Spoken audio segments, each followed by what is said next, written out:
اعوذ باللہ من الشیطان الرجیم بسم اللہ الرحمن الرحیم۔ محترم حضرات، السلام علیکم۔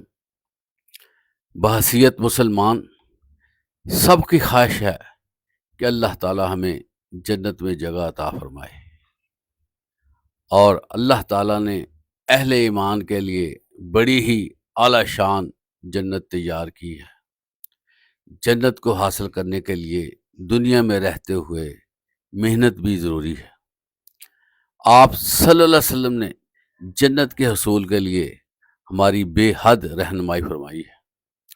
آپ صلی اللہ علیہ وسلم نے فرمایا کہ تم 6 کام کرو، میں تمہیں جنت کی ضمانت دیتا ہوں۔ پہلی بات، سچ بولو، جھوٹ سے بچو۔ سچ بولنا بندے کو کامیاب کرتا ہے، جھوٹ بولنے سے انسان ذلیل ہوتا ہے۔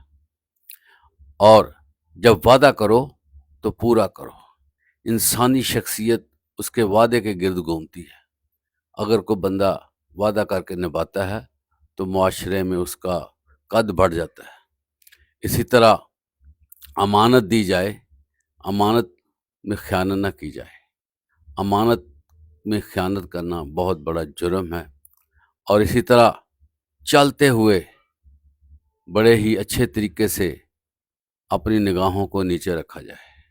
نگاہیں جو ہیں یہ شیطانی امور کو دعوت دیتی ہیں، اس لیے اس کے بارے میں احتیاط ضروری ہے۔ اسی طرح آپ صلی اللہ علیہ وسلم نے فرمایا کہ تم اپنی شرمگاہ کی حفاظت کرو۔ شرمگاہ کی حفاظت انسان کو بہت بڑے حفاظت میں لے لیتی ہے۔ اسی طرح اللہ کے نبی فرماتے ہیں کہ اپنے ہاتھ سے کسی کو نقصان نہ دو، اپنی زبان سے کسی کو تنگ نہ کرو۔ تو محترم حضرات، یہ 6 ایسے امور ہیں جن کو کرنے سے دنیا میں بھی عزت کمائیں، دنیا میں بھی کامیابی حاصل کریں، اور اپنے ضمیر کو مطمئن کریں، اور آپ کا ضمیر آپ کے ساتھ آواز دے گا۔ اسی طرح اللہ کے ہاں جنت کا حصول آسان ہو جائے گا، اور آپ صلی اللہ علیہ وسلم جنت کے حوالے سے ہماری شفاعت فرمائیں گے۔ وآخر دعوانا